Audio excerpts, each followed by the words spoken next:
Tonight is your night, Greg. It's all about you and your family, your Bigfoot family. So me and my friends that I made over the years, that none of them appear on this show. So. Oh, that's nice of you. Yep, that's what I thought you'd say. If I'm not your friend, then I'm someone you're forced to hang out with on Thursday night. I thought you were going to put a light up. You're still in the dark. I know. Well, I'm saying on many levels. What? I'm saying hi to everybody. Oh, okay. There we go. We have one viewer. Is that Jeremy, Joanne, or Cody Paranormal? It's going to be a big night, guys. I'm telling you. Oh, there we go. We just jumped up, so we're good. I guess I'm going to turn my light on. I wasn't going to turn my light on if no one was going to watch. I was just going to do it all in the dark. But if people are actually going to watch, I have to plug in my mic too. Oh my God, I'm a mess. Wow. I'm a mess. All right. Well, I wait to the last minute because I'm charging my computer and. All right. Well, I think. Do you want us to hold off a little bit while you finish making your set, or we're good to go make myself some dinner, then we'll start. Oh my gosh! Well, I'm started up my Instagram also, so. Good for you. Yeah, well, good for us. I think is what you mean. Just bragging about it at this point. Yeah. Well, here we are. All right. Let's get this going. It sounds like it's going to be a great one.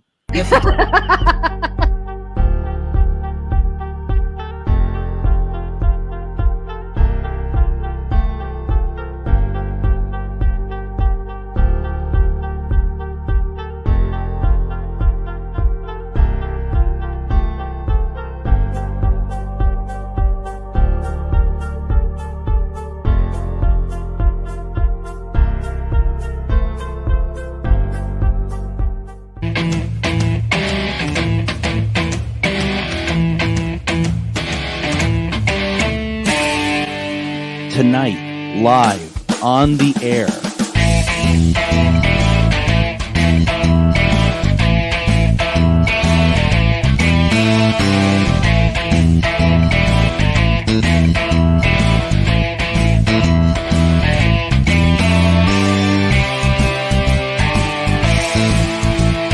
All right, the best part of the show, though. The modern concept of the Bigfoot legend began in 1958, when a journalist in Northern California published a small news story. It was about a letter from loggers in the Bluff Creek area, claiming to have discovered abnormally large footprints. The letter was later revealed to be a prank, but the story captured readers' imaginations and launched a widespread craze. Over the years, there have been several notable reported sightings of Bigfoot, who is also known as Sasquatch, which means wild man. The William Rowe encounter in British Columbia took place in 1955. He claimed to see a partly human, partly animal creature about 6 feet tall, covered in brown silver-tipped hair. But the most famous sighting is undoubtedly the short film by Roger Patterson and Bob Gimlin, which also took place in Bluff Creek. It captured a large bipedal figure walking through a clearing. The footage has been heavily analyzed and is still debated to this day. Recent sightings have occurred in Colorado, Utah, and Minnesota in 2023 and 4, and they continue to fuel the legend. Scientists remain skeptical, pointing to a lack of physical evidence. The FBI has kept a file on Bigfoot since 1976. Out-of-the-box thinkers attribute alternate explanations for Bigfoot's existence, such as it being alien or an interdimensional being, while others wonder whether or not it might even be a ghost. The legend continues to captivate the public, with a wealth of books, films, documentaries, and organizations dedicated to capturing evidence. Bigfoot is a favorite on social media platforms and doesn't appear to be in danger of losing favor anytime soon.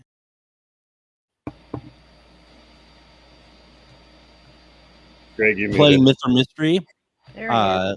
What, are you guys okay over there? We couldn't hear you. Can you hear me now? Yep. Unfortunately. Well, I mean, I can hear like a hum when you speak. That microphone's working out very well for you, so it's a good. Dude, the show's been on for like a minute and a half, and we're already fighting. What is going on? Well, luckily we didn't have like a half hour before to get all this stuff taken care of, right? My mic is working fine. Remember last week Ryan blamed it. Oh no, you, Greg, you took responsibility. You said it wasn't Miriam's mic, it was me. So I assumed it for that instance. Absolutely, for that instance. Aren't you all glad to join in? Believe it or not, it is time to play Myth or Mystery. It's the weekly panel show where our panel here, when we don't argue, with the help of our viewers, decided the videos or images we're watching tonight are myth, mystery, or unknown. And remember, this series is heavily reliant on our viewers voting on the videos each week. So please share the video out to get more people to join in. You can join the video vote. You can vote for the videos over at YouTube at Myth or Mystery Live. That link is on all the live feeds that we're doing. It's pretty much everywhere. So it's pinned to the top of all of our live feeds. So you can go there. And though you can't comment on you can comment on videos from anywhere. The only place that you can vote is at Myth or Mystery Live on YouTube. Now tonight, we dive deep into the mystery of Bigfoot, and this is going to be a lot of fun. We are all actually really excited to talk about this tonight, and I think you're going to enjoy what especially Miriam and Harlow put together tonight. So let's get everything going. Let's meet the panel. I'll go first. My name is Greg Bakken, and I'm a paranormal investigator for the last 15 years. My favorite way of communicating with spirit is through ITC methods, mainly the Spirit Box. I've had a lot of success using it. I also host Ghostbox Radio on AM 950 Radio and streaming on Ghostbox Radio with Greg Bakken on Facebook Monday through Friday, 10 p.m. Central Standard Time, bringing some fantastic conversations to you regarding the paranormal, ufology, Bigfoot, and so much more. I also do a Sunday night show called Ghostbox Live, where I reach out to people's loved ones using the Spirit Box. That's Sundays at 10 p.m. Central Standard Time on the same Ghostbox Radio Facebook page. Now we head over to Harlow. Harlow is co-producer, graphic artist, research, and video researcher. Harlow is also a writer and illustrator, and her book, Plugged Into the Paranormal, about her lifelong paranormal experiences. And now Harlow's new book, Obsidian Moon, collected tales of darkness and light. It's out now. You can find the book over on Amazon.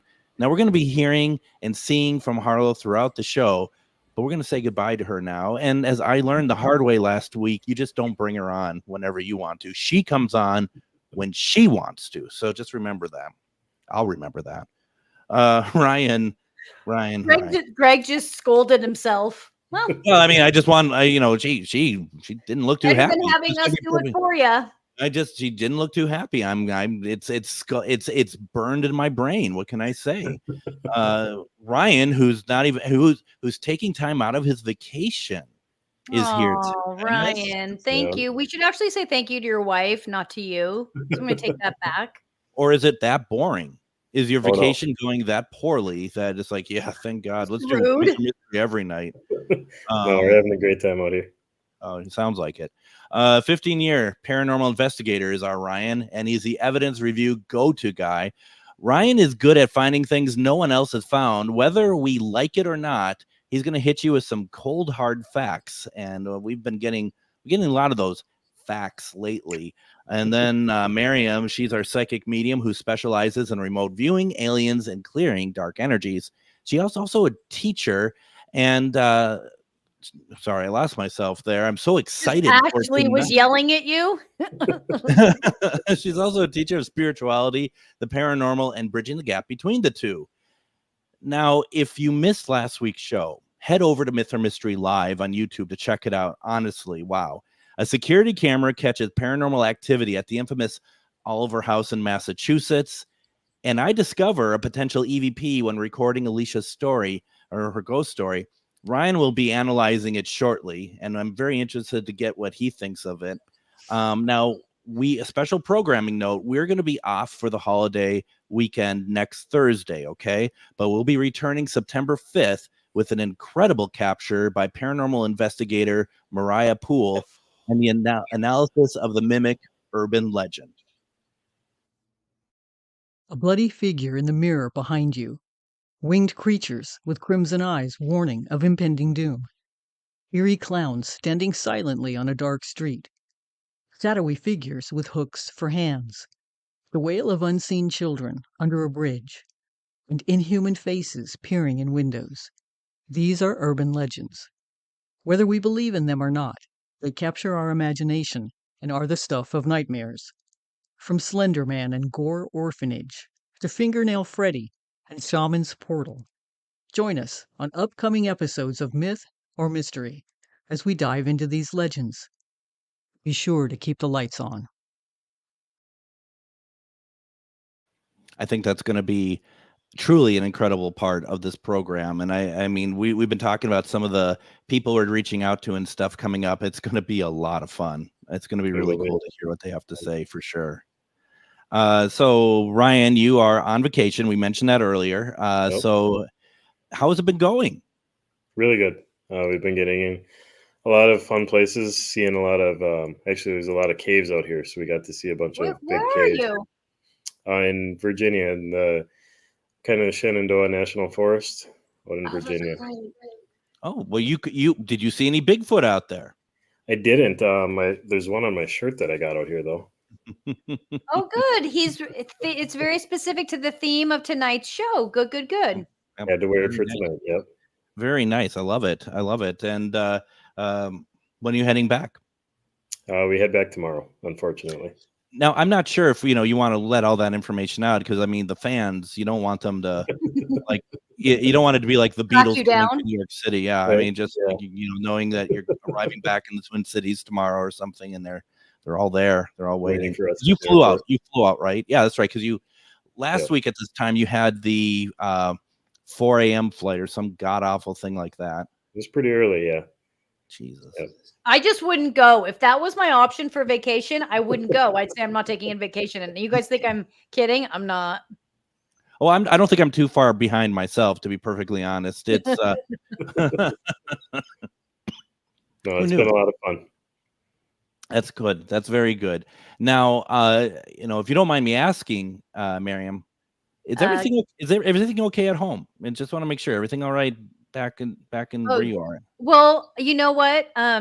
We're moving, which I'm really excited about, in a week. And Bruce right now is house sitting for his boss. So he hasn't been here.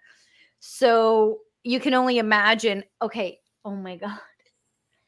I came home the other night. First night Bruce is gone. There's a cockroach in my kitchen. First off, never have we had cockroaches in any of the homes we've lived in or apartments. And this wasn't just a cockroach. It was massive. Somehow the animals didn't get to it before I got home. Thank God. So I built the biggest fort around it. I put a cup over it. I built this massive fort with cushions and chairs. I begged Bruce to come back because he's only about 15 minutes away, but he's house sitting, and I begged him to come home. I was like, there's no way I'm going to get through. And I was serious. Like, how am I going to get through the night knowing there's a cockroach out there? And then I start to feel totally guilty because I'm suffocating it in this thing. I don't have the guts to take it outside. And I'm vegan, so this is all going wrong really, really fast. I slept the whole night. When I say with one eye open, it's no joke. I barely slept. I closed the gate. We have this baby gate up between the kitchen and our rooms. I closed it. I mean, obviously could get through the baby gate, but I thought, well, maybe it doesn't know how to get under it or over it. Like, you should see when Bruce walked in and saw this mound that I made of, like, I thought it would get out from under the cup that it was in and all the pillows and the chairs. And he was just like, if I died, you would just die in your own filth and dribble. Like, how would you function, Miriam? And I was like, well, I would have cockroaches all around me, obviously, because I can't get rid of them. So the next morning I'm calling him like every hour. Are you up yet? Are you up yet? He's a bartender, so he sleeps late. Mm-hmm. Get home and get this cockroach. He came home, got a piece of paper, got underneath, got the cockroach. 5 minutes later. I was like, can you flush it? Oh, I didn't want to kill it. Do they swim? Maybe they swim. So there, once you're in Miriam's house, there is no escape. You will die. You will die. And Okay, so that's good. I mean, that's good to know. It's a public service for any insects that are watching tonight. Not, I would never do that to any other bug, just a cockroach. And Bruce would never kill any bug either. But a cockroach, I'm sorry. It's just like, I got to draw the line. That's just too much for me. It was huge. I mean, it felt like it was up. About 6 feet tall, and it sounds pretty horrible. I mean, I would agree. I guess I was asking the question because I was concerned because we were getting ready for the show and you walked away. It sounded like you all took your kitchen cabinets, kind of tilted them, and allow everything in each one to crash to the ground. And I just wanted to make sure that everything was okay. It was my dogs walking into the house, and then I was taking off their collars and leashes and everything. And then Bruce was getting food out of the fridge to take with him to where his house. It was loud. I'm sorry. Anyway, that's my horrifying story. I mean, come on, you guys have to back me up. Cockroaches, and I'm vegan, and Bruce doesn't kill anything. There was a lizard on our steps. I chose to not leave the house because I was scared to walk past the lizard, and I wasn't going to hurt it. So I just waited for it to leave. I kept opening the door, seeing if it was gone, open the door, see if it was gone, finally walked down. Had Bruce been home, he would have gone and picked it up and moved it for me. Miriam was like 6 months later, was able to leave the house. If you ever, it's so true, dude. If you ever find that I haven't left the house in a while, it's probably because there's like a bug outside and I'm too scared to do anything about it. Then you do not want to come into the station that I work at, because normally let alone the wild turkeys, what the hell they come from. That's cute. Yeah, wild turkeys. Okay. Are they mean? Yeah. Yeah, they're really? mean. Oh yeah. Really? Yeah. Yeah. And literally I do not know where they come from, but there are snakes that often are in the way of the door. What? Sometimes you have to walk around these snakes. Where do you live? The jungle? Right. You wonder, honestly. It's like, do you import these? Is this like Disney's Animal Kingdom, Minnesota, version? And we've had reports of the snakes coming out from the ceilings. Are you kidding me? To drop on people. How is that allowed? Like that, I'm serious. Like that's not even. How is it allowed? I mean, it's not against the law. Can't you build a ceiling so the snakes can't get in? Once you saw the building, you'd be like, I get it. Dude, this is a piece of shit. It's like, well, I can't. Like, I would never go near Florida because alligators roam. Like, that can't be. How can alligators just randomly roam around a city? I'm not even exaggerating and joking right now. I'm like, I don't get it. So when you tell me snakes fall from the ceiling, forget it. I'm not leaving this house anymore. Forget it. Never leaving the house. You're gonna have to, because in a week you're not going to live there, so you're going to have to figure something out. I'm really excited. But Anton's asking, does anyone have a Texas horned toad? Like, have one personally, or do we have them here? I don't have them here. I'm not in Texas. If you have one, we can make him a co-host of this show. I think that couldn't go any worse. So yeah.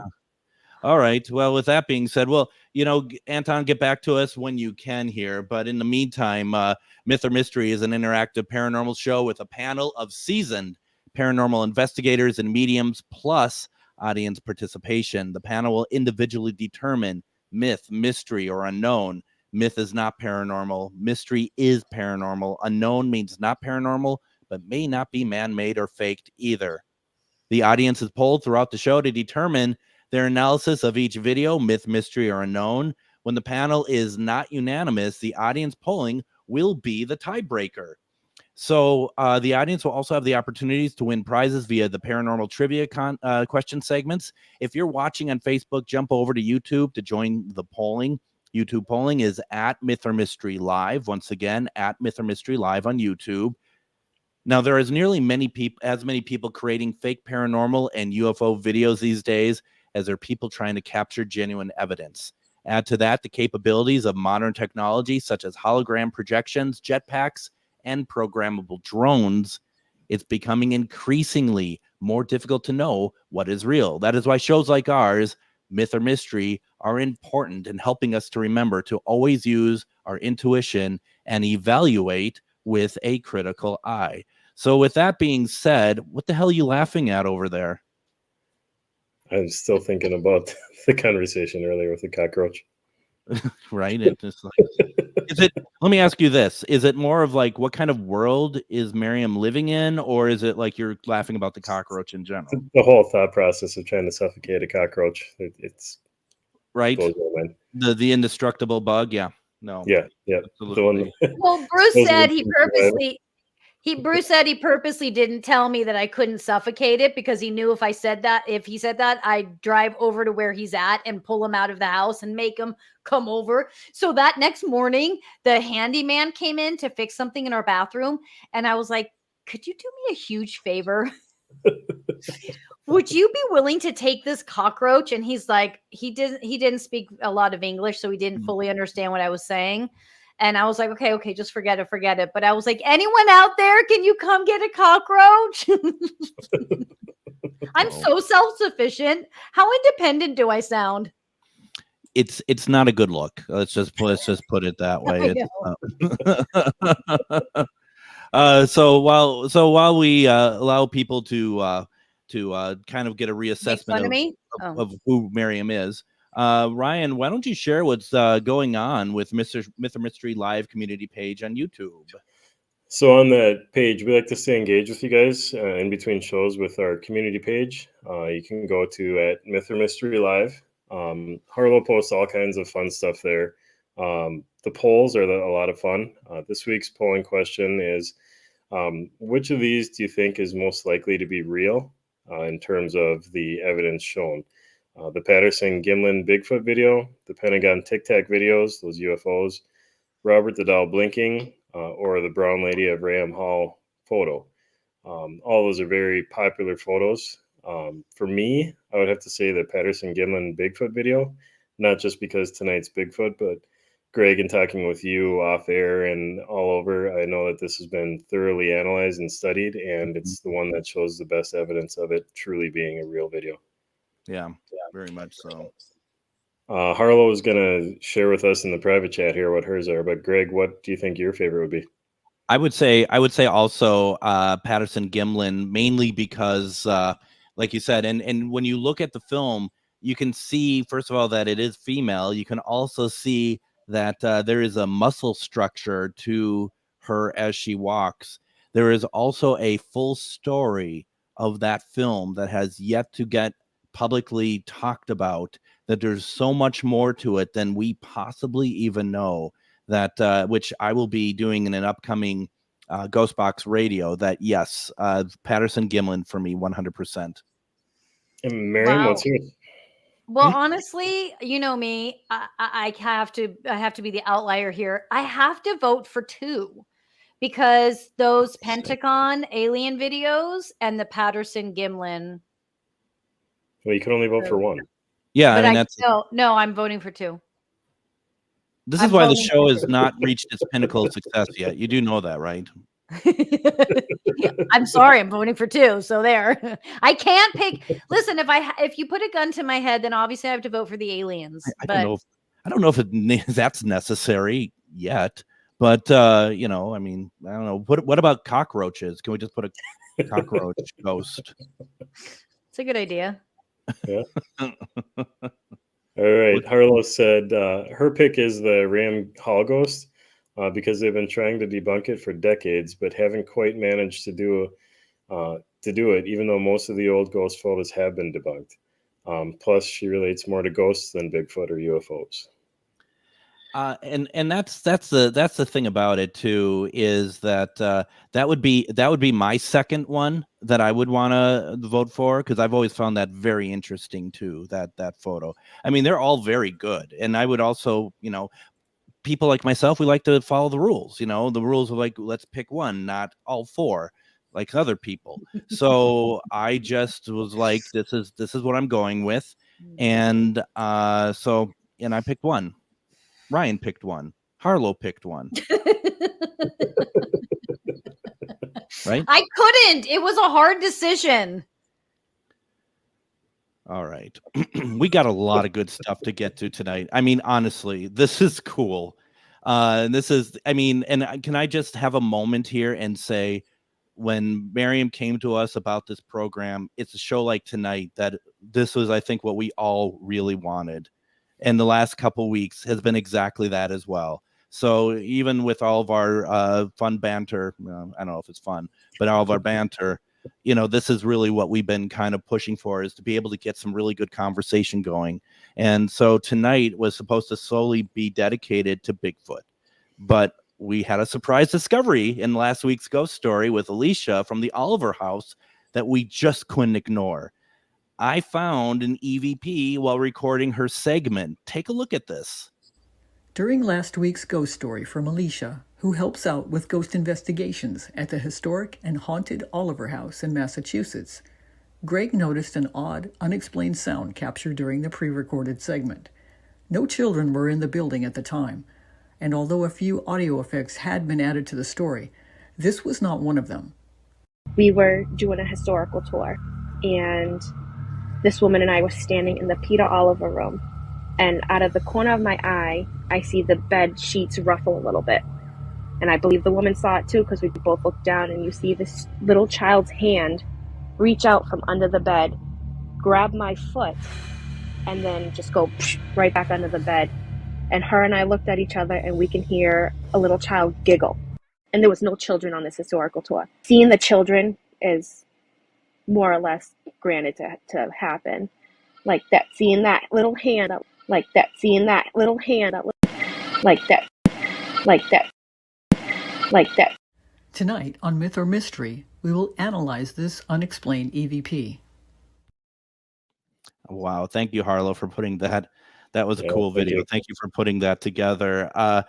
So, all right. We asked her, on the show last week, we had Alicia on with us. We asked her, was there anybody else in the building? And her being a paranormal investigator, or at least doing the tours and stuff, she was very clear and remembered very much what had happened during that recording, and that there was nobody in the house, certainly not her kids, and to the point that her kids and her husband were outside waiting to get a text to say to come back in.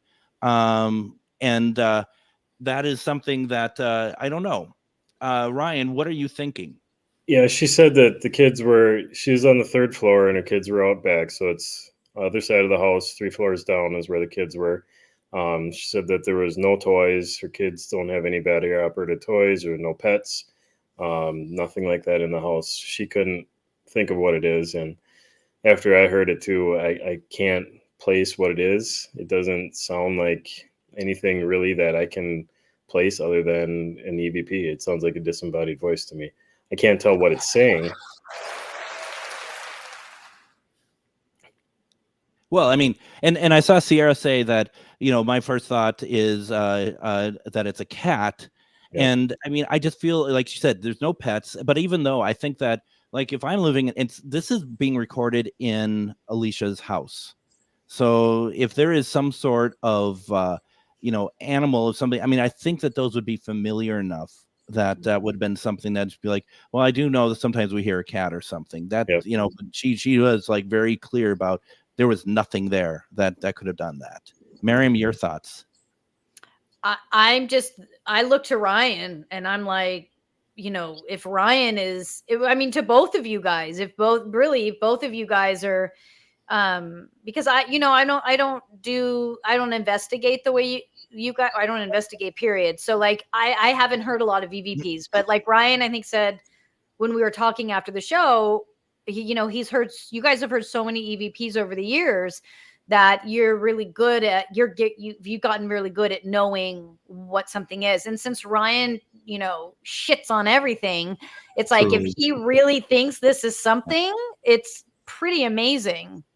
So, and I also think too, if that was something that Alicia heard, that I think she would have stopped. I think she would have said, "Oh, sorry, that's my kids." Totally. I really do get that from her. And I saw Ian say, "Well, the grounds have some kids there." And just once again, she didn't record that at the Oliver house. This was at her house. But one of the questions we did have to her is, do we think that young 2-year-old who was scalded by the water, if she might follow Alicia around a little bit, because she talked about having that connection to her. So that Her was daughter sees it too. She yeah. kept on saying her daughter takes pictures and says, "Can't you see her in the corner there, mommy?" Oh Totally. yeah. And Harlow saying it sounded like it was in the same room. Yeah, totally. Yeah. Totally. Yeah, that Yeah, was that's amazing. it is truly one of those great things that and this, I think that's always the thing that I like, is if we are doing a show and we get paranormal interaction during it. Yep. I think that's pretty amazing.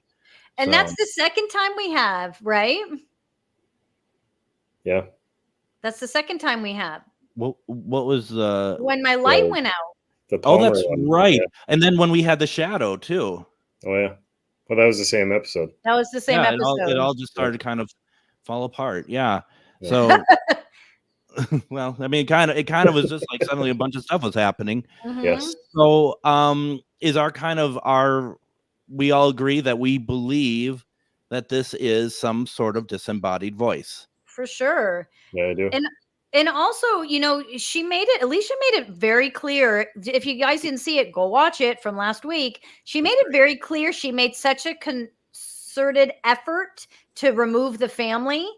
So, because we were right when Greg, you brought it up, we were like, well, do you think it's this? You think it's that? And she was like, no, I had everyone downstairs. They were texting, can we come up? It was a whole thing. So it was pretty cool. It was really cool. It was really cool. And I just one of those great moments that I think that was pretty awesome. And I understand if people are still out there like, well, I'm not so sure. That's fair. That's I mean, but that's how we think. That's how we see it, at least, right? Right. Right. Wait, So- really quick before you move on, Damien asked, did you play it in reverse? I didn't. There wasn't any legible words there, and it was so fast. And with her talking, it kind of would have interrupted anything. So no, I didn't even bother playing it in reverse. Yeah, it sounded more like just guessing off of the conversation, like a playful child or something, making a sound. Like That's what I got. Yeah. It sounded like, to me, it didn't sound like words, like just a one kind of like playful yell, it kind of does, like, goes up and goes down in terms of what it covers. So yeah, that's my thought too on it. cool. How cool is that? All right. With that being said, and feel free to keep talking about it in the comments or whatever else you want to do, but we are going to move on, which is really kind of cool. We do the segment called My Ghost Story, and tonight I'm excited because it's actually my ghost story, and I am going to be sharing my experience that happened literally over 2 days of what ended up being seeing and being touched by a Bigfoot. So please take a look at this.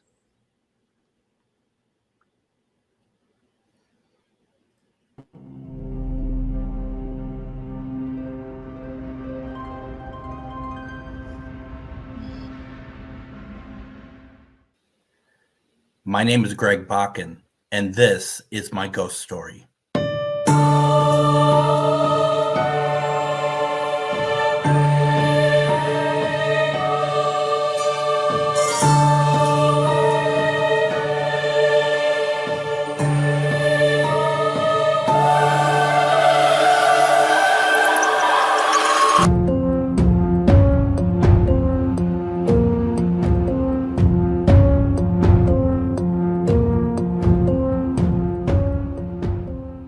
It all started in June of 2023 when my friend Char Savoy and I went down to visit some other friends of ours in West Point, Kentucky, Denise and Ernie Pack.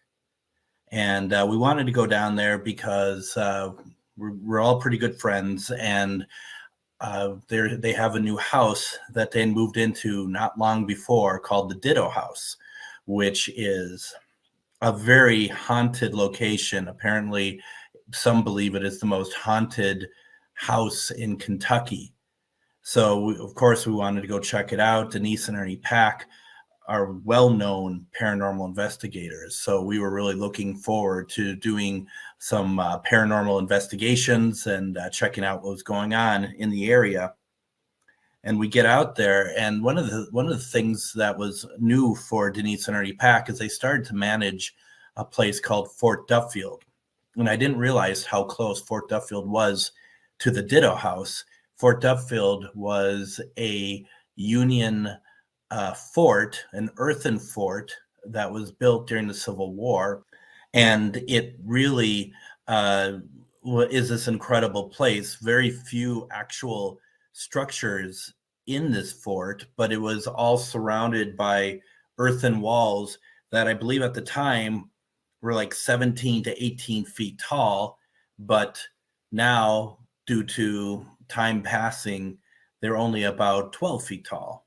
So we went to go check this out, and I really went out there because I wanted, obviously we were looking for spirits to talk with us. I would have never expected in 1,000 years that we were actually going to be looking for Bigfoot. And so we get out to Fort Duffield. Like I said, we drove out there, but it really isn't far from the Ditto House. It is walking distance. And we get out at night to Fort Duffield. And the way Fort Duffield is kind of set up is you come into the entrance area, and the fort, to get up to the fort, you have to go up a very large hill, drive up it. And on one side is Fort Duffield, and there's kind of like a U shape. And the other side is a memorial area, as well as this clearing with trees all around it. And that slopes downward, which would make sense because on the other side, we're going up the road. We get up to Fort Duffield, and we decide that we're going to start on the other side that has the memorial. And so we are up there walking around, and we realize that that there's some interesting stuff happening there. Denise goes up to a tree. Denise is very intuitive, and she goes up to a tree, and she's like, "There's a lot of energy coming from this tree," and it's like, really? So we go up to the tree, and there's energy coming off of it. Sure enough, I'm like, this is incredible.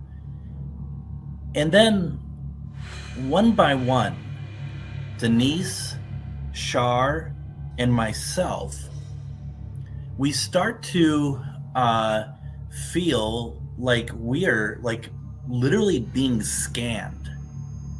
Like we are being like how you might feel if a psychic is reading you. It was kind of like that, but on a very high energy level. Just literally, you could feel that you're being scanned, and I've never experienced anything like that before. So we are getting scanned. It's really kind of strange, and this is further down the large hill on the memorial side. So we walk back up after we were scanned. And we walk up, and we are at the top by all these. They're not graves, but they're markers for historic purposes, for recognizing certain soldiers, for recognizing people in the war. And we're looking around, and we start seeing stuff flying around. First of all, there were lightning bugs out there that night. So there was some of that going on. But then there was something flying, and lightning bugs were yellow. This was like a lavender or pink, and it starts flying towards us. And we realize that it's a fairy. It's an elemental. So we are just like, what on earth? And we are at the top of this memorial, where if you walk any further, you start going down slope. and we're just looking downwards. We're looking down the slope. We're just let's see, there is 4 of us looking down the slope. All of a sudden, walking from the trees to our right, walking out maybe about, I don't know, 40 to 50 yards, is this incredibly tall, silver-haired Bigfoot.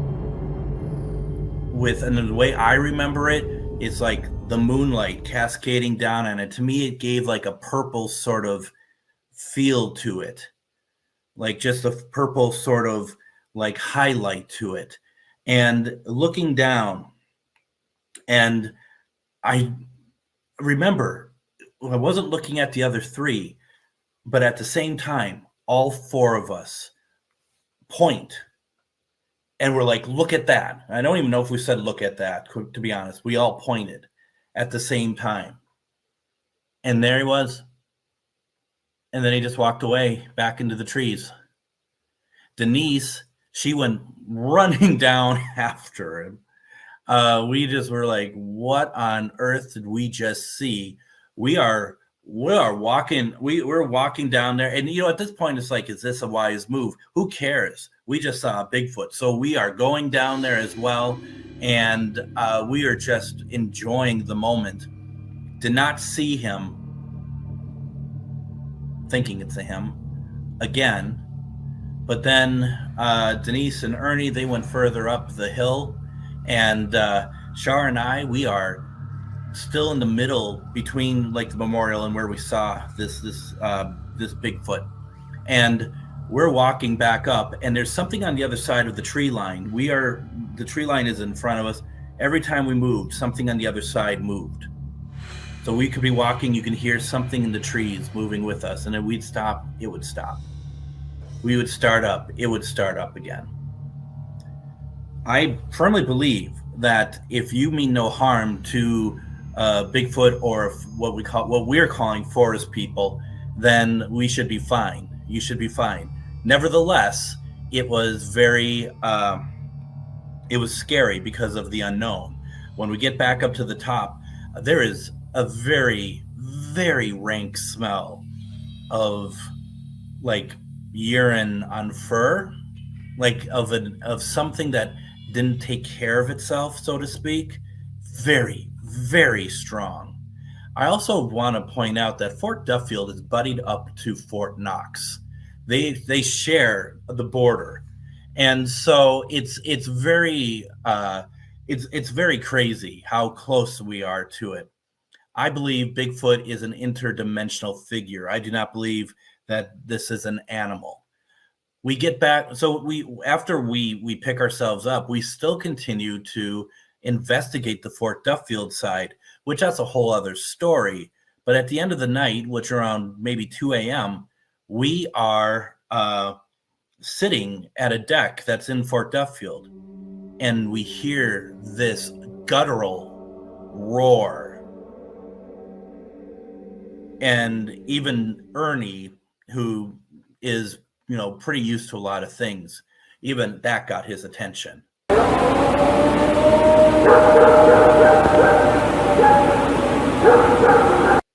So we heard this guttural roar, and we don't think it was like to scare us, but I really feel like it's kind of like, go home.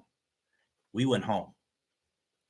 The interesting thing, so the next night we go to an undisclosed location that I've been asked not to talk about with another person, Greg Yost, as well as Denise, Ernie, Shar, and myself, because Greg is really good at bringing forth the forest friends, the forest people.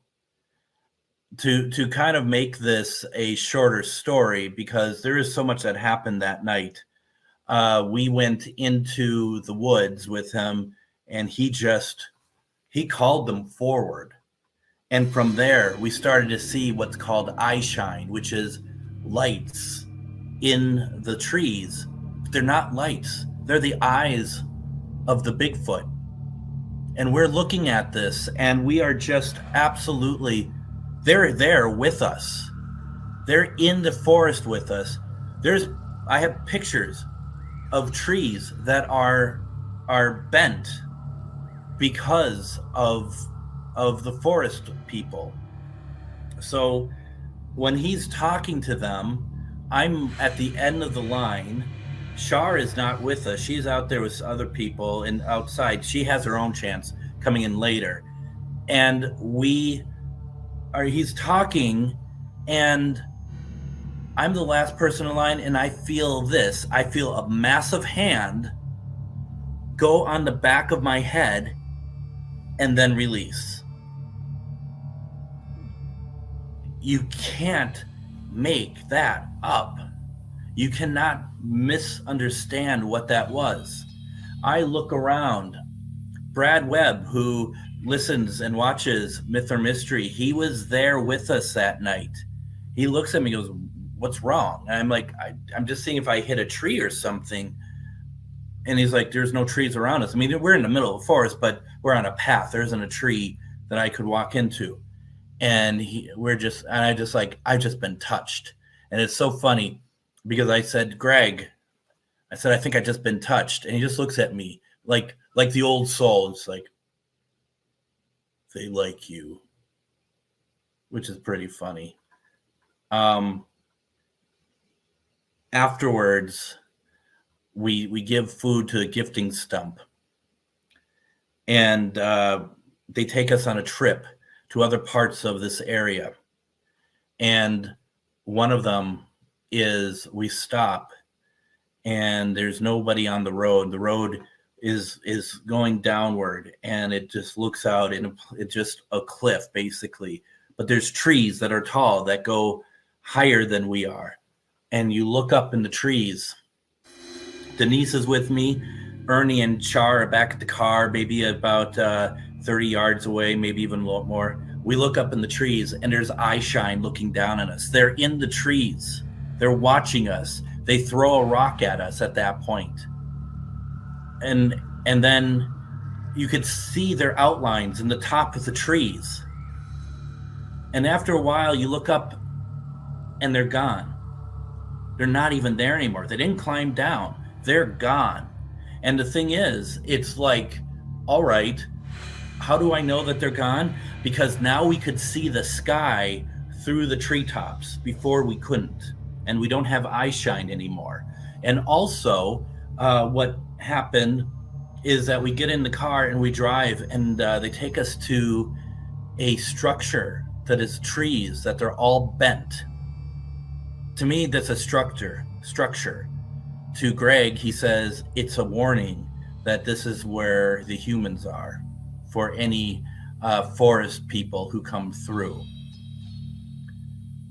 This is a very abbreviated story because there's more that happen. For example, I personally believe that every time you see a Bigfoot or forest person, whatever you want to call them, it is preceded by seeing elementals. I think elementals are sort of the early detection to make sure that it's safe for them to come out. And I think a lot of people who hunt them, they don't realize it because they think they're probably like maybe the electric bugs, whatever you call them.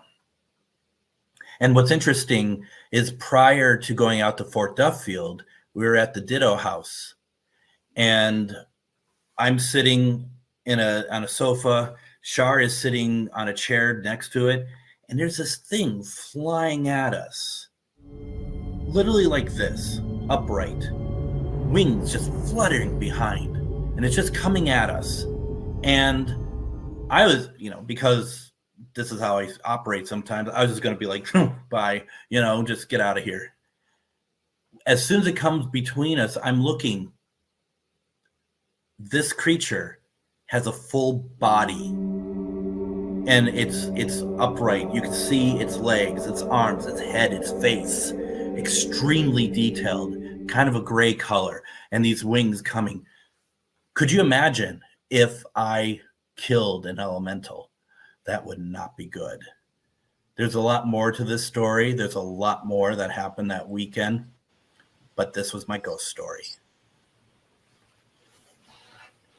All right, there we go. Yeah. This is incredible. We have a question.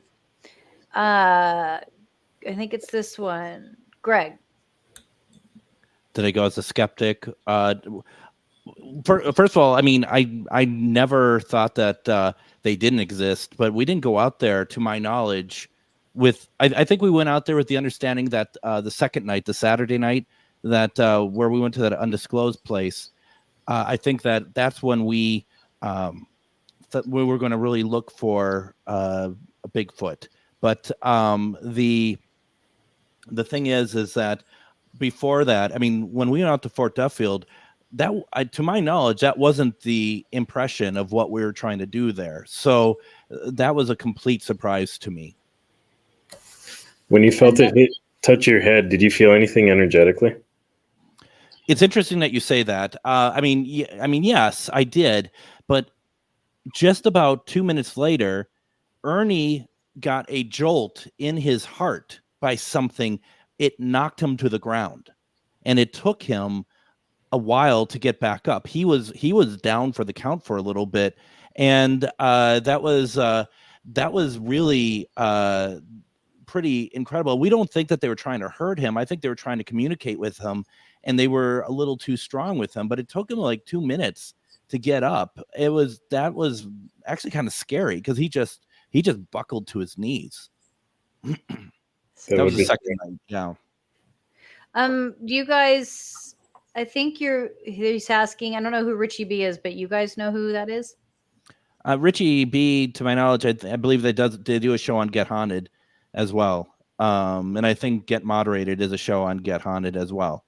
So you don't know him?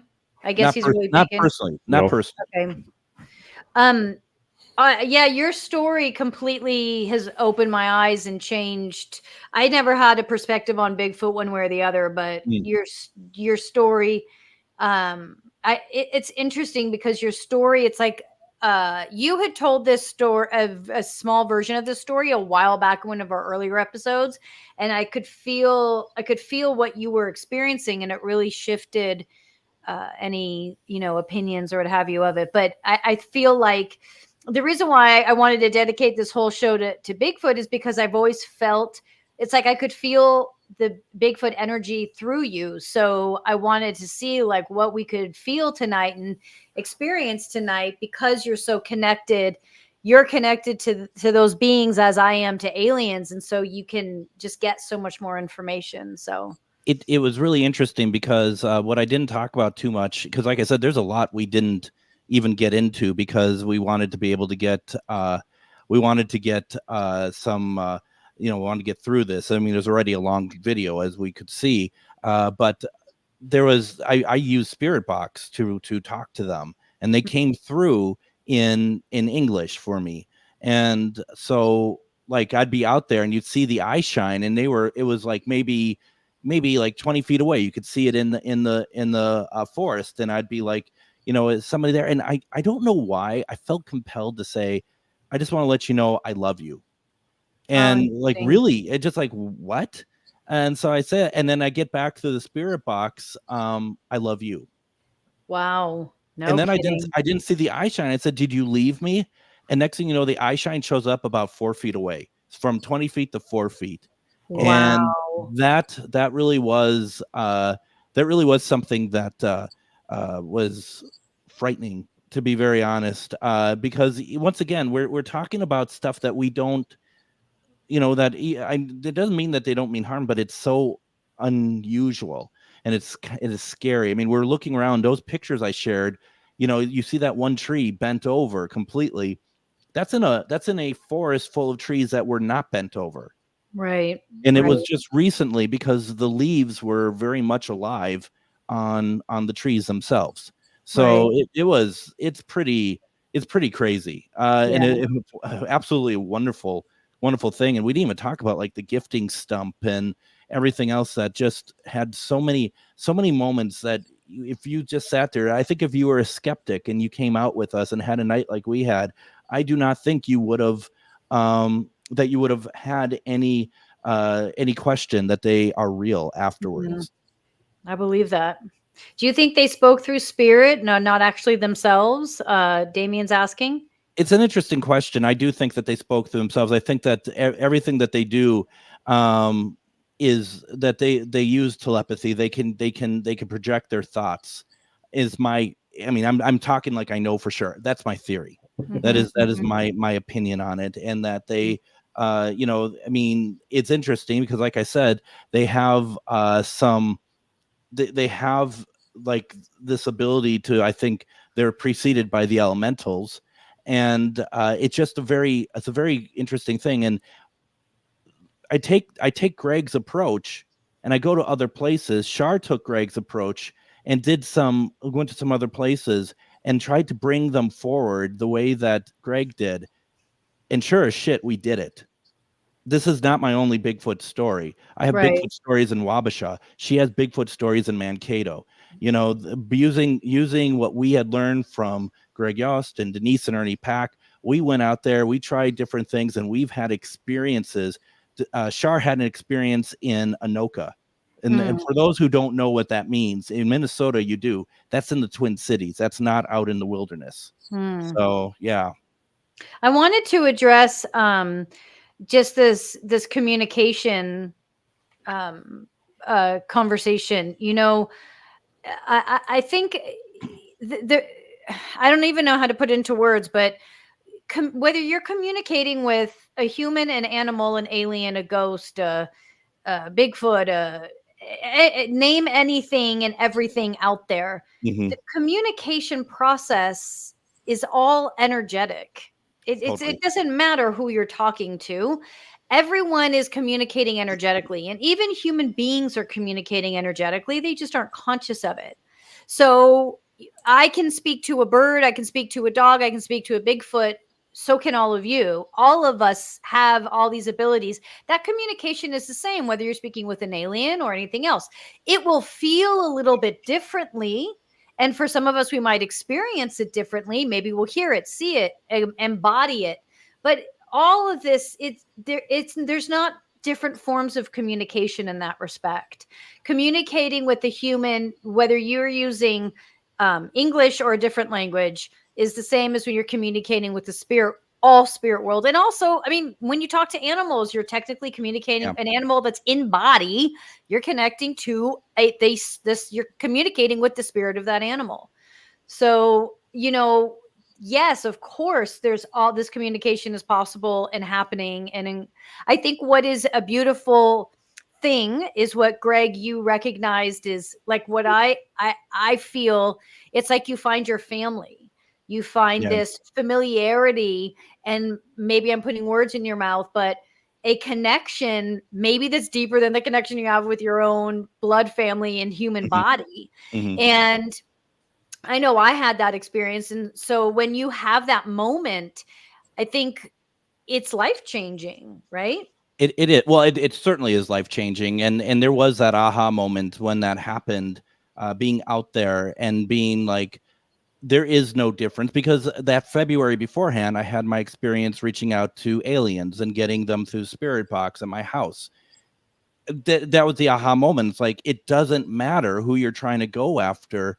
It's all about energy. If I want to get Abraham Lincoln, or if I want to see if I can bring through a Sasquatch, it's all the energy. It's all trying to do the same thing. It all comes down to intention as well. When you're doing a CE5, you want to meditate and pour out love. You don't want to be like, come down, you son of a guns, and I just want to see you.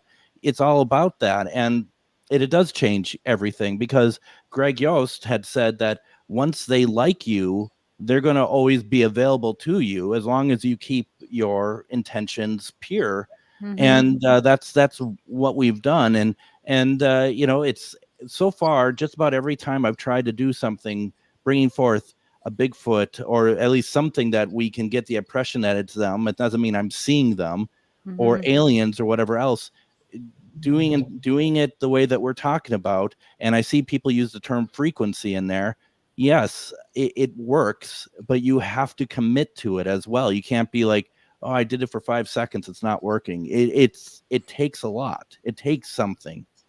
Yeah, I think that too, what you're saying is basically this is what you learn in meditation. You learn Yeah. in meditation, it takes, when you say it takes something, it just requires you to quiet the mind, still the mind, so you can connect to the spirit body. And when you connect to the spirit body, you're connecting to the spirit realm. When you connect to the spirit realm, you're connected to everything and everyone all at once, and you're able to communicate. Right. And Yeah. so for you, Greg, you may have a process that you don't realize, but you're basically tuning in just like a psychic would tune in, just like Mhm. any human can do. A Yep. psychic isn't any different than anyone else.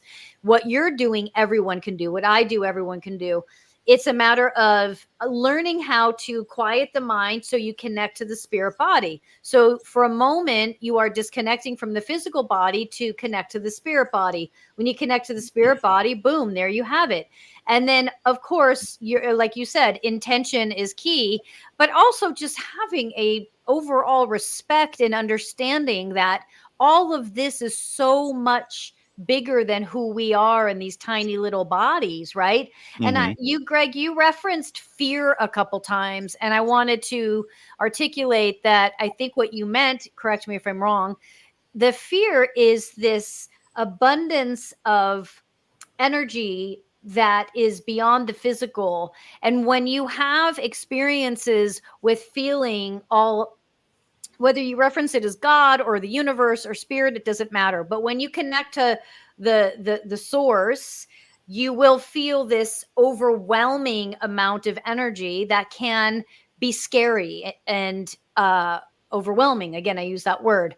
And Mhm. and so fear, I I'd like to ask you, would you say it wasn't a traditional fear? It was a fear of, I'm feeling something beyond what I've ever felt in the physical, and it's unknown to me. There are certainly moments of that where it was just like, this is, we're going to a different level than we've ever been before. I'm somewhere that I've never been, I've never expected to be, and here I am, and I'm face to face with it, you know. And also there is that moment too of being like, there is a I had just seen a Bigfoot, and I know from everyone around me who they've done this sort of thing before, don't worry, don't panic. But at the same time, he's big, you know, and that hand that went on the back of my head, it was like you just imagine seeing like Kareem Abdul-Jabbar have his hand on a basketball. You see how his hand span is, and it just, imagine my head being the basketball and his hand span. You know, it just really just like was all over the back of my head. You can't help but be a little bit like, whoa, okay, Absolutely. you know. Absolutely. But it's amazing too. I mean, it's absolutely amazing, and the key is to try to keep your wits about you as well, you know, Sure. and also not make a big deal of it, like, whoa, just look what happened to me. And you know, I'm just like, Greg, I think I was just touched, you know. I mean, I think there's a difference. Sure. I think there's a decorum that in my mind, I think we have to, you know, not be so much like Ghost Adventures where everything is like, whoa, whoa, whoa. This is more like, okay, this just happened, it's pretty cool. I wonder if we can continue this conversation and we can continue this communication, you know? Right. One of my mentors always said, never be surprised, but always be amazed. Because Yeah. when you're surprised, you're saying, I don't believe it. But Yeah. when you're amazed, you should always be amazed by the work. Always. When you're 100 years old and doing the same work, with meaning like you know, using the ghost box or whatever it is you're doing, it should always amaze you. And when it stops amazing you, then you have something's going on. I also feel like that I should say that it's I'm honored that that had happened. You Hmm. know, I'm honored that I was chosen to be touched. Yeah, That there's something to that, because that's not something anyone I think should take, um, that they should take for granted. sure, It's sure. it's an amazing moment, and I, like you had said, it truly was life changing. That's awesome. Thank you for sharing that. It's really amazing. Thank you very much. Thank you for allowing me to share that. So once again, folks, if you have any other questions for me, put them in the comments or talk to me afterwards. You know, I mean, this was so cool. And one of the things I am working on that I do, like when I do my alien stuff, my CE5, I have a tone generator also, trying to find the right tone that is about, about love, basically, when we're trying to welcome anyone. And those are different stories for a different day. But yeah, that's where we're at. Awesome. I do want to say also that, yeah, we are going a little late here. To my knowledge, I think we're still planning on going through all of our videos and stuff because this is a special night. And we hope that you're enjoying it as much as we are putting this out here, because we have some really cool videos that we want to talk about and analyze today as well. Are you all ready to move on to what's next? Let's do it. All right, let's do it. Let's get started on image number 1 here. Now, audience, you will vote before the panel analysis for video number 1 will be played. It's going to be played a few times here. You will then have a total of 60 seconds to complete your vote. Let's take a look in the special Bigfoot edition of image number 1. This photo of a possible Bigfoot or Yeti comes from one of the most well-known unexplained mysteries, the Dyatlov Pass incident. When 9 experienced hikers didn't return from the Ural Mountains in Russia in 1959, a rescue party was sent out. The hikers' tent was found first. It had been cut open from the inside. Their bodies were then discovered in groups, some barefoot or dressed in very little clothing. Some had severe physical trauma. Others had bizarre injuries, such as missing tissue, a missing tongue, and missing eyes. The Soviet government kept quiet about the incident, citing hypothermia and a natural force such as an avalanche to be responsible, which sparked instant conspiracy theories. Cameras from the hikers were then discovered, and this photo of what appears to be a Bigfoot or Yeti creature was the last image captured.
All right, polls are now closed. Panel will begin their analysis. After the panel analysis, you'll get your chance to vote again. Let's begin with Miriam. Okay. Hang on. Harlow, were you able to get the poll going? It's up and running now. Oh, it is. Okay, good. All right, guys. So I did a reading on this back when I was with Unexplained Cases. And so I cut it down just to like a minute and a half of my original read. So I want to share that with you guys first. And then I'll have just a little bit more to add. It was alien with some human involvement. The Russians were there. There was humans involved. They were doing something, creating something, working on something. They work closely with alien groups. And there was the alien group that was involved was simply like, these guys shouldn't have been in that territory at that time. And there were human Russians that knew they shouldn't have been in that territory at that time and didn't stop them or didn't know they were there, because there is this interaction between Russians and aliens that happens regularly. They work together, they're creating things, and these are lower level groups, these that don't care about life, their own life, human life. They are all about preserving and gathering as much knowledge, power. Hikers shouldn't have been there at that time. So the Russians either forgot they were there, didn't know they were there, didn't tell them not to go there, didn't want to make a scene and say, oh, you can't hike there because people would ask why. And so it was allowed to happen. And these aliens came in and were like, dude, get out of here. Like, this is for whatever reason at that moment, they were working on something and they were in the wrong place at the wrong time. All right. So the only thing that I wanted to add to this is a being that was this being was, how do I can see it, but I can't articulate it. He was looking at the people, and he could see what was coming behind the people and what was about to take place. He was witnessing the carnage that was about to take place. And so there's this fear in this being, not because he's looking at humans, but because he's witnessing what was behind the humans and what he could feel and see coming. So obviously for me, this is a mystery. All right. There we go. Okay, I'm gonna give mine up now, and basically, I think one of the key words here is that it was a Russian cover-up, and I'm just gonna be perfectly honest, because I say that that's important because like I said in the stuff that I've seen and talked about when it comes to Bigfoot, that I don't think that they mean people harm unless that they're being pushed. And I mean that's more of a carnage, but I feel like what happened to those hikers was more of a science experiment than any sort of thing.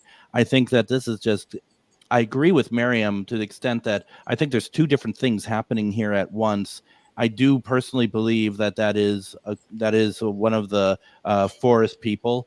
I think it's such a fantastic shot, but whatever happened to those hikers is not because of this individual that we see in the picture. For me, this is also a mystery. All right. Okay. All right, here we go. Let's show some reality here. All right, so I blew it up a little bit. It gets pretty blurry here. But what I was looking at are, there's the paths that from people walking, and they kind of go off this way and that way. They're kind of all over. So this thing isn't really, I mean, it might be walking behind them. I don't think it's walking in front of them. Miriam, like you said, it seems like it's peeking behind them, and whoever took this picture may have turned around because it's walking the same path as them.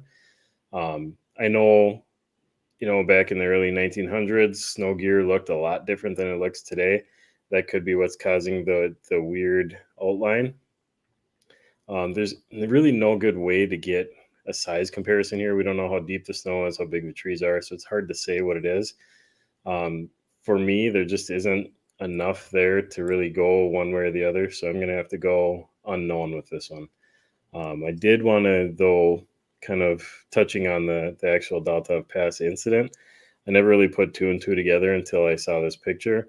And the thing that's always got me about the tents being slashed from the inside out, if something was trying to get at them from the outside, I know if it were me, I'd be slashing at my tent from the inside out, and that could be what happened there. Just a little thing that I thought of when I was reviewing this one that I hadn't thought about before. Wait, say that again. Repeat that. I'm confused. The slashing on the in and the out. Yes. So one of the things about the incident that supposedly happened was the tents were slashed from the inside out, not like from the outside in, like if it was a grizzly bear or something like that. Okay.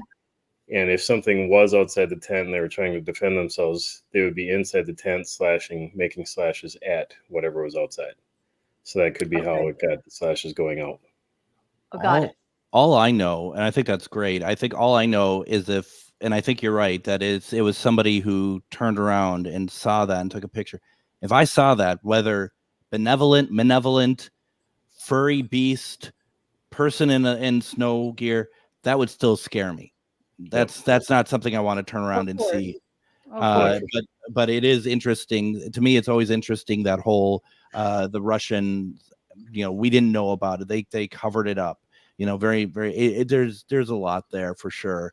What are we looking at for pre-analysis polling numbers? So pre-analysis, we were at 9% myth, 54 mystery, and 36% unknown. Wow. So pretty much the same as what we voted. I just absolutely love that photo. I could sit and stare at it nonstop. So folks, did your analysis change on this? Whether it did or not, please vote again. We want to know if the panel shifted your viewpoint on image number 1. And remember, even if your analysis did not change, please vote the same one more time. Here's the countdown for you to vote again on image number 1.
All right, the panel has done their analysis. Now it's time to hear what the audience thinks about image number 1. I'm on it. Oh, yeah?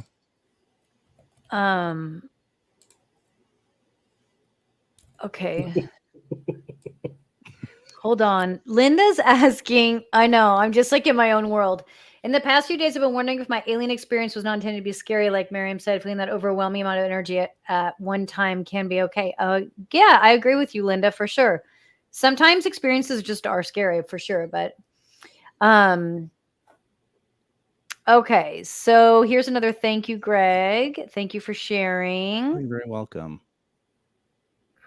I feel like the Bigfoot wanted to validate. Let's see. I feel like the Bigfoot wanted to validate you on your experience, so he touched you and felt safe to do so. That's a great point, Jill. That's back on Greg's story. Yeah. Hi, Jeremy. The poll didn't come up for Ashley, but I think it eventually did come up.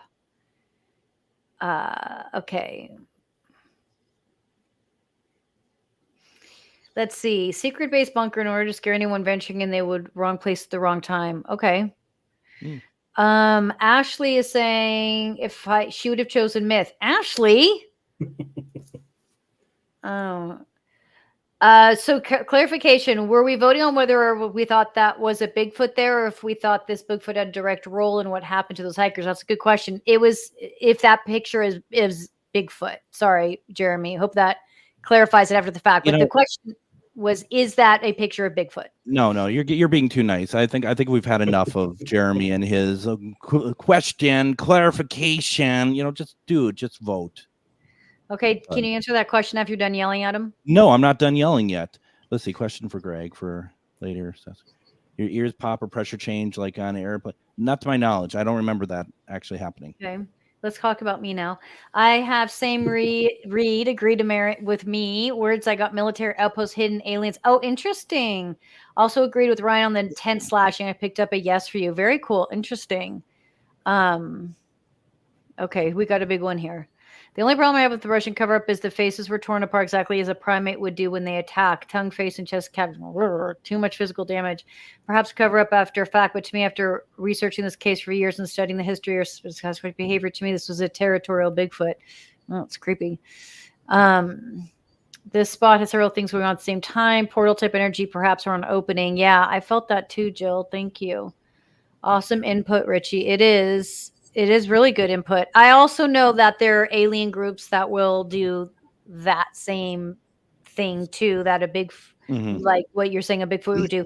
For me, the Bigfoot energy is not aggressive. Yeah. I feel like there is it feels to me like just like any human will attack if attacked, right? Or if threatened, or if, but I have never, in all of the videos that I've seen and the ones we're looking at tonight, I see the Bigfoot creating its own space. I don't feel it ever feeling like it has been I'm not saying it has, like, if a human moves in on it, or they recognize, just like, you know how a deer will know when there's a hunter near. Does a deer know what a gun is? I don't know that it's that as much as, right, the deer feels the Mhm. hunter's intention. And so a Bigfoot has the capability of harming, of course, because it's massive, but it's like Greg, you were saying, I agree that its soul, it's, it is not a violent creature. Yeah. But if it is in fear, or or cornered, it will attack. Yes. Anyway, that's when I feel the energy of this being, that's what I feel. I personally, and I understand Richie has done a great deal of research and stuff, so I certainly cannot say that my opinion is the only right one, but I do feel that, first of all, I don't look at Bigfoot as an animal. Yeah, I don't feel that either. And that, I think that's the fundamental difference that there are with people in different factions regarding how what our belief systems are with what Bigfoot is. And I also am not sure if they have these forest people, these interdimensional beings, as well as a truly animal version of them as well. I don't know, but it's it's such an interesting thing, and I mean, it certainly seems like it's plausible that that there was something that like instinctively it was something that they had to protect or something. I don't know. We don't know what the hikers were necessarily doing out there. Let's see. I was just reading Jeremy's comment. Oh, sorry. Yes, I won't. All right. Sorry. Go ahead. Something about bodies had chemical burns. Oh, that's interesting. That's interesting. Yeah, I thought it was interesting too. I mean, the first thing that comes to my mind is cover up of some, like that people don't, like, Russian government don't want them to know about. But I don't know. All right, we got numbers up. All right. You got them? I'm coming. No, you're doing great. So we didn't change a whole lot. Post analysis, we were at 8% myth, 50% mystery, and 41% unknown. So we lost a couple to the unknown from mystery. Oh, cool. So you swayed a little bit. I had a little influence, I guess. You swayed from Virginia. That's awesome. That's cool. That was fun. I really enjoyed that, and I thank you everybody for your input on that. And once again, I'm only speaking for myself here. When I'm having, like, questioning what some of you are saying out there, doesn't mean that I'm right. It's just I'm putting out a different viewpoint just as you're giving it, and I really love what people are interacting about this. So thank you very much for that. All right. I was going to say, Miriam, do you have anything to add? Because normally you do, and I figured I'd get to it before you interrupt me when I start. No, I'm trying to be respectful of your Bigfoot family and just share what I feel as it comes up, and I feel like I've shared that. Like I feel what you feel. I don't feel these are aggressive creatures. I feel like that incident felt very alien to me. So. Very much so. Okay, so with that being said, it's time now for Myth or Mystery's viral video segment, brought to you by the one and only Ghost Inspector Greg. Audience, please let us know if you'd like to see viral video number 1, number 2, both, or back by popular demand, neither, analyzed. So you can go 1, 2, both, or neither. Voting is open on YouTube at Myth or Mystery Live. Let's see what Ghost Inspector Greg has for us this week. Welcome back to another Viral Videos with Ghost Inspector Greg. Let's get into it. So this beast was captured on a trail camera in Northern California. What do you think it is? Some gorilla on the loose? Could it be the legendary Bigfoot?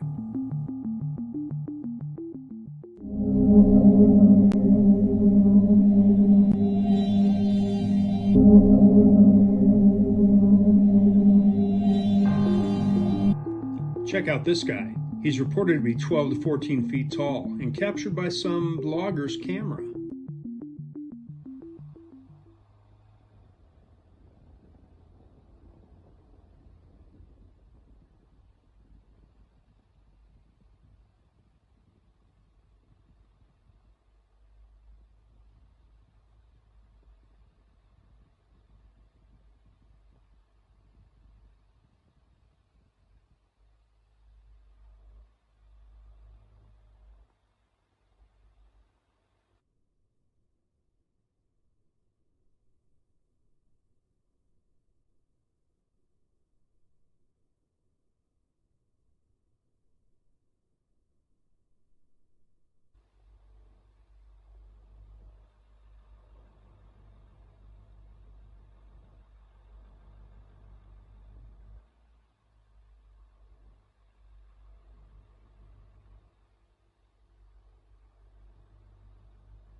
Let us know what you think by voting Thursday night at Myth or Mystery. All right. So we're going to, after trivia, we'll announce the polling numbers from that viral video segment. Please share with us also the viral videos that you are interested in, whether they make you feel something intuitively or you're curious if it is a myth or mystery. We want to know the why behind why you chose that particular video to submit to us. Please submit to our website at mythormysterylive.com. Your name will remain anonymous. I've had a number of people who have sent me stuff that they say, well, look at this. And I'm always like, send them to the website. So I hope you're doing so. Just do it. Well, why aren't you sending us stuff that they're sending to you? Because I want them to do it, because that's the purpose of the show. I can't with you, Greg. All right, let's play trivia, people. That unbelievable. It's an interactive. It's not me just being the shuffler of video. The shuffler. All right. Here we go.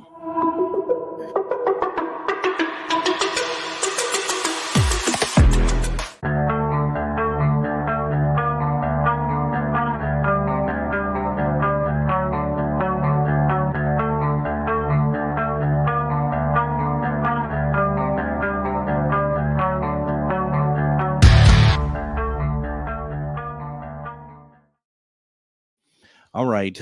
Okay. So how trivia works is we're going to read the trivia question.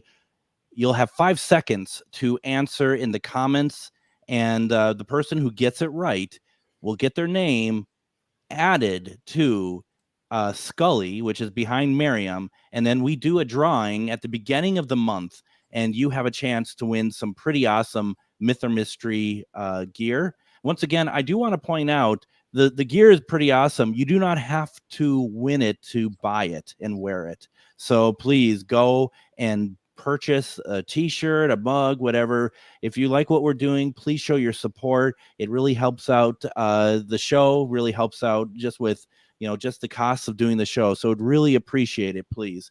This question is so simple that I'm almost embarrassed to put it out there, because there's people watching tonight who have made it their life to research Bigfoot. So this is so simple. If you are a big researcher of Bigfoot, please don't answer this, because you'll just get it right away. All right, here we are. The question tonight is, Bigfoot researchers collect casts from all over the world from different Bigfoot supposed appearances. Which part of Bigfoot's body do they collect casts of? Answer the question. You have 5 seconds.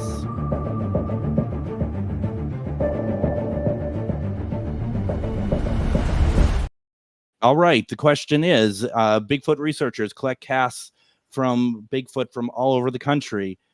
No, she already won. No. Oh, hold on. Brandy got it first. But you had someone else up between that though. Ashley. No, you had Ashley. Oh, KD. And then you had Mandy on. You had. Oh my God. Okay, here's the order. It goes KD Paranormal, Ashley, Damien wants to phone a friend, Brandy, Connect with Mandy. See? Connect with Mandy was the one played between Ashley and the other one. I saw it. I saw it with my own eyes. Okay. Well, can you look to the right? It says banter with Richie B does this with his little emoji, and then right under that is KD Paranormal. Yeah, I get it, but I'm telling you what I saw show up on the screen. Oh. Okay, so you're saying that who did you see show up? So I can do it. I said not Ashley, and then Mandy showed up. Okay, we don't like Ashley anymore. I'm making a note. Don't like Ashley. So Mandy and KD Paranormal both get their names in here. Look at that. You're just Ashley. Apparently, you are Ashley. You're nothing but giving over there. Ashley's about to be banned from the show based off Greg. I mean, okay. If you want, I don't care. But hold on. I thought this was funny. Who said he wants to phone a friend? That was funny. No? All right. Here's the deal. Here's the deal. All you people with your face palming and all that crap. I get crap that the trivia questions are too hard. So I put one in there that isn't that hard, and then we get it's so easy. Yeah. That was that was too easy. Please them all. Here's the thing. Miriam, did you know it? Did you know the answer? The only reason why I knew it is because I edited those videos, but otherwise you wouldn't have, right? I mean, I would have guessed feet. I mean, you wouldn't have guessed anything. You wouldn't have guessed anything. Don't worry about it. Right, Mandy is also an eye. All right. There we go. Ready?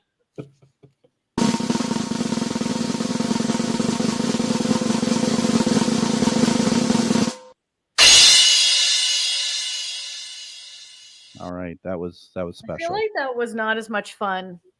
Well, you normally have Scully like in the front there, and you didn't this time. I know. Well, because I had 2 people in my hand, so I had to go I couldn't it was really hard. Richie, tough crowd. You don't even know the half of it. Welcome to our show.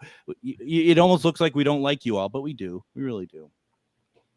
Usually the channel streamer, whatever you use is the best all answer. Oh, thanks, Sticks Boys. That's what I'm using is the StreamYard chat. But Greg is telling me that my eyes saw something different.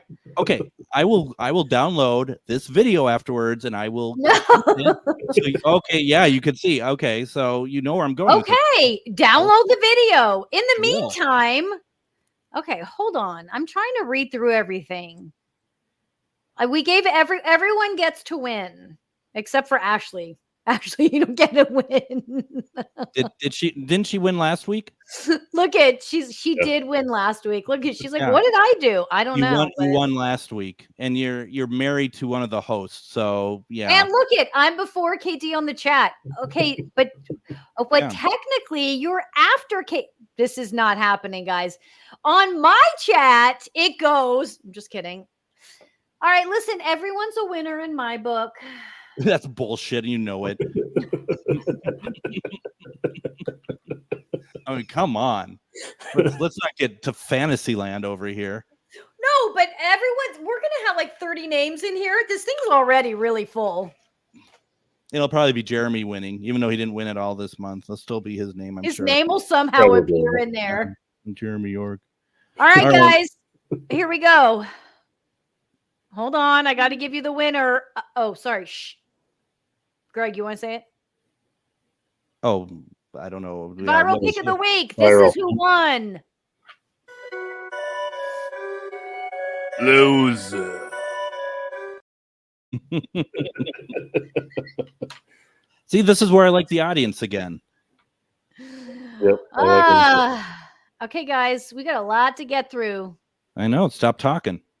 Let's see. All Where right. are we here? Where are we here? Okay. So we got that. First of all, there's still a healthy amount of people watching. So first of all, thank you all very much for sticking with us. We're having a lot of fun here. We hope you are too. And Richie, honestly, the only reason why I said don't answer, because I know this was way too simple for you, and we'll get you on where maybe you have to actually think a little bit. Image number 2. Here we go. Let's see. Before audience, you will vote before the panel analysis on video number 2 will be played a few times. You'll have a total of 60 seconds to complete your vote. And we're always interested in what you think about the video when you watch them. Here you go. Here is image number 2.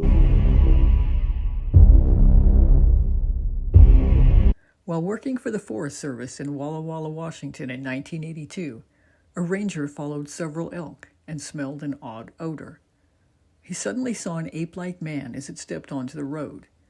They looked at one another for several moments before the creature walked off. First thing he notices are these footprints right there by the water. And so he gets his video camera out to start filming those prints, and he walked right upon one. They were watching him, and they were waiting for him to leave. I remember coming upstairs, and here's my dad standing there, and he's shaking. I always tell people that that's the only time in my entire life that I ever saw my dad scared of anything. And I was with my dad when he died. That's the only proof I'll ever need for the existence of Bigfoot, because I saw it on his face and I saw it in his eyes, and I know they're real.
Okay, polls are now closed. Panel's going to begin their analysis. After the panel analysis, you're going to get your chance to vote again, and we are going to be starting with Miriam.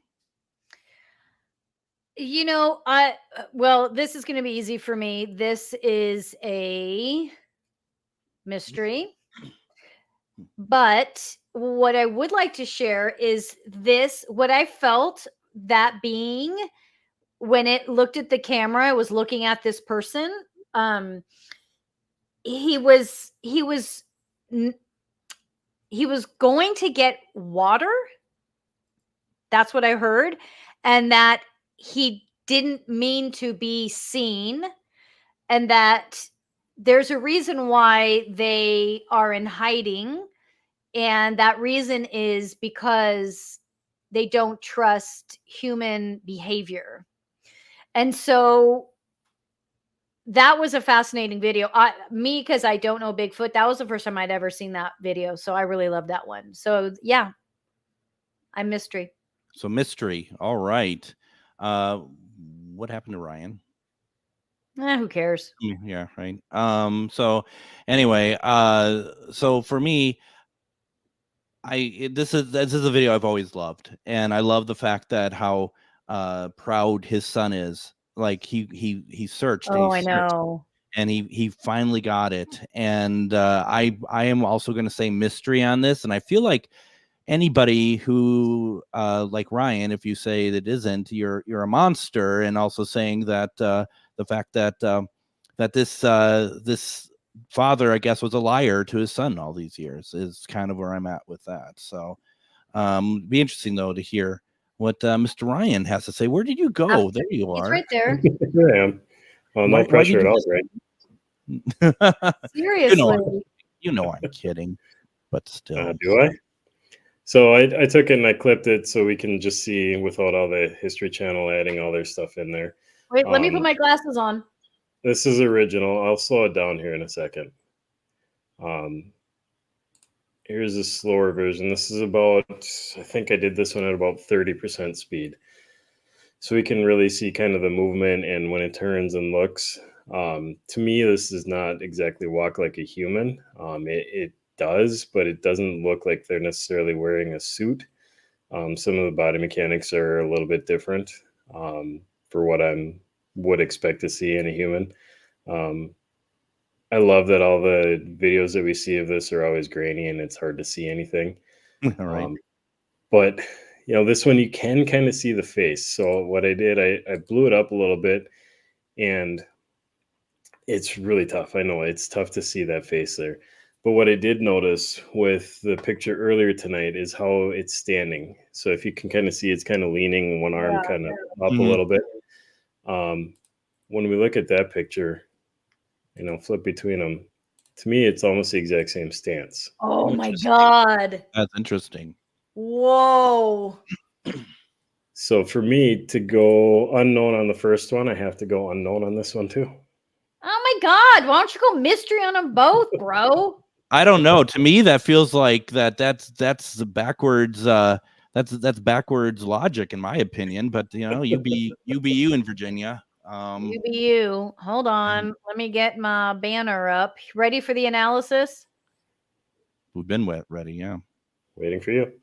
So pre-analysis, we're at 33% myth, 46% mystery, and 20% unknown. God. All right. Interesting. I'm surprised there's that much myth. Right. We'll see if the unknown goes up now that that Ryan has done his thing. Now, did your analysis change? Whether did or not, please, everyone go vote again. We want to know if the panel has shifted your viewpoint on image number 2. Remember, if your analysis did not change, please vote the same one more time. Here is the countdown for image number 2.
All right, the panel gave their analysis. Now it's time to hear what the audience has to say. Miriam, what do we have?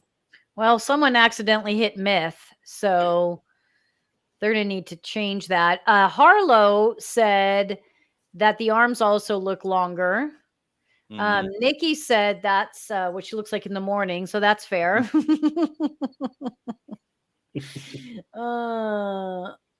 Okay. Nikki also says it's fake. I hope you voted on that, Nikki, so we can include that. Damien says arms are real. Sierra is without more info, was unsure. Linda is going totally off topic. Is there going to be an end of the year drawing? That's a great question, but let's finish talking about Bigfoot, please. Let's see. I've seen this video and the son talking about it on various shows. He feels totally credible to me. I agree. Can I ask Richie a question? Does Richie have a copy of the cast that that the father was holding up? Because that's what they also do, is that casts are copied and people collect them who are researchers. So I wasn't sure if Richie had a copy of that particular cast. Oh, interesting. Good question.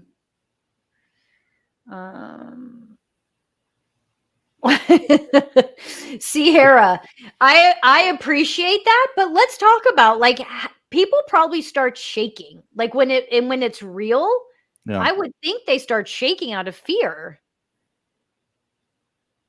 Okay, I think that's he's referencing the viral video. Okay, what Jeremy? Okay. Yes, this was a great comparison, the two pictures, Ryan. That was really cool that you did that. I love that. It is. What a shame you came up with the wrong answer, though. I know. Oh, Yoga Mandy, you accidentally hit myth. Come on. I stood up for you too to get in Scully, and this is what we get. Jeremy voted myth both times. Gross. You could tell he's saying that with pride too. He's really proud of himself. Work is real to me. Oh, could you go back to that, please? Go back to what? Here? Richie, yeah. None of the work is real to me. D, none of the above. Okay. It looks like a gorilla. It does. I'm sticking with myth. I have my own that is very similar and wide like that one in the Freeman video. Okay. That's what I was curious about. Okay, but I have just the heel. It is very, very wide. Oh, interesting. Okay, Jeremy's still talking about the logger wearing a sock hat. All right. Got it. Well, are they myth or wait, what? I think instead of they, it should be the. Well, all the mythers are wrong, so. Oh, good for you, Jill. All right, so we've got, where are we at? Post-analysis numbers. Yeah. That's what's going on. Looks like 2 hour shows aren't really your thing, Miriam. Just saying. I'm trying to fall asleep. I'm sorry. You're just like, where am I? What's 3 happening? hours ahead of you now, too. Yeah. Post-analysis, 21% myth, 64 mystery, and 14% unknown. So we didn't really change a whole lot. Well, I guess we got more mystery went up. Yeah, we got less unknown. Oh, even though I hit unknown, we didn't. There was no change. Come on, what's going on over in Virginia? It's late.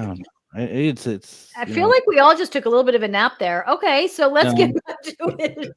I'm just not sure I like Virginia Ryan all that much. You know, I'm just Virginia Ryan. Oh, yes, we did. We did announce a viral video. It was neither. Yeah, Jeremy. Yep. All right. So what are we doing? Let's take a look at the scoreboard. Where are we at here? So we all voted pretty much the same in both videos. Yeah. Mystery, unknown, and the audience did mystery all across the board. Very interesting. What an interesting night. That was a lot of fun. Harlow, what did you think tonight? I loved your story, Greg, and I really enjoyed image number 2 because I was somewhat familiar with the Dyatlov Pass incident, but I'd never seen the Bigfoot photo associated with it before. Oh, really? And when the first time I saw it, I felt exactly what Miriam described. It felt like he was watching what was about to happen. Whoa, you felt that too? I absolutely did. And it was like he couldn't do anything about it. Yes. That's crazy. Yeah. And then also, I think the guy was a complete cover-up by the Russian government because they just attributed all those horrific injuries to hypothermia or an avalanche. And there was a second incident in 1993 with 7 hikers, but one of them survived. And she didn't say anything about Bigfoot or anything like that. And they also had like bleeding from the eyes, foaming at the mouth, people hitting their heads against rocks. But she survived, and it's... No kidding. It sounds like more of a UFO thing. Did she say anything at all about it? It took her a long time. And what did she say? It was just very mysterious. It happened very suddenly. And they really, again, the government said it was hypothermia, and it's just crazy. Wow. It was called the Korovina incident. Wow. Isn't that? And it was also in Siberia. Wow. That's incredible. That's really cool. Yep. Thank you for sharing that. That's crazy. And now, so as we wrap up here, I just want to say, if you're interested in Ghostbox Radio. There's probably a good 5 minutes left of it. That you're more than welcome to go and. I've heard that's the best part. My favorite part's when he says goodnight. Yeah, there's that as well. But it was fun. It was fun tonight. I appreciate it. I hope everyone enjoyed this special look, and I really enjoyed listening and seeing what the comments were and their beliefs on like Bigfoot, because I think that there's so much room for people to have different views and opinions on it. It was a lot of fun. Yeah. Did you Thanks see the for little sharing your story too. Sorry.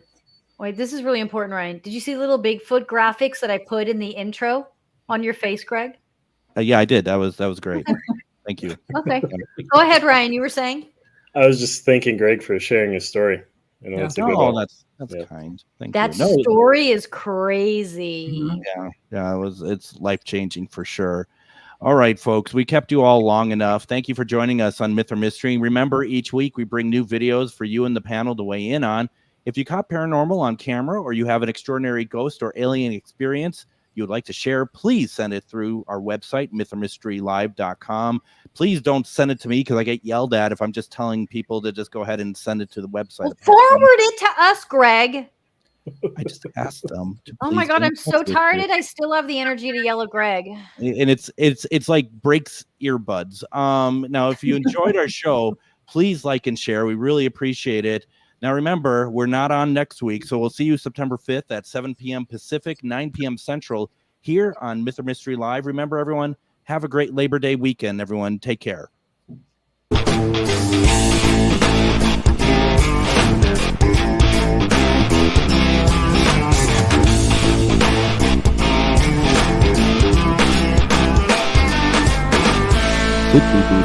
Good dog.